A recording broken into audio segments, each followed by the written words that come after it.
Meanwhile, as the debate over juvenile crime and how to deal with it continues in Annapolis, some lawmakers are pointing fingers at police. But a former law enforcement official is pointing that finger right back and calling out lawmakers on the current juvenile crime crisis.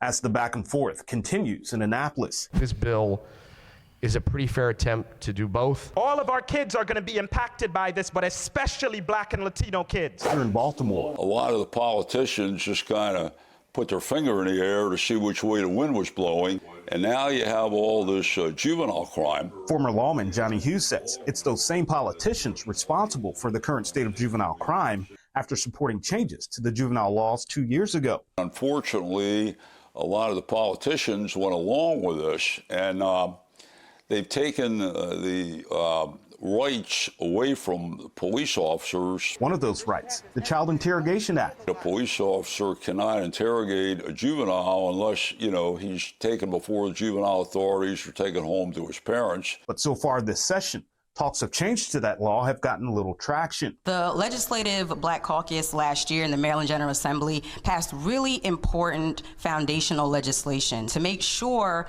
that children in our communities are not interrogated without their constitutional rights of being able to ensure that they have access to an attorney. Hughes says lawmakers are still not being serious when it comes to juvenile crime. They want the police to do their job, but they handcuff the police so they cannot do their job.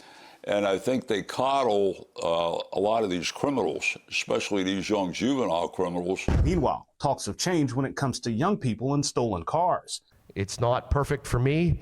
It's not perfect for a lot of others here. I cannot in good conscience support this. New legislation from the Senate could require children 10 to 12 to go through a sense petition or child in need of supervision if they steal a car. But Hughes says the program is only a Band-Aid to a gaping wound. And they get a cupcake or a lollipop and a slap on the wrist, and then they're back out carjacking again or committing these nefarious crimes. And while lawmakers work to tweak the current laws, Hughes says the best solution is to start all over. The pendulum's got to swing back because years ago you never had all these homicides and carjackings.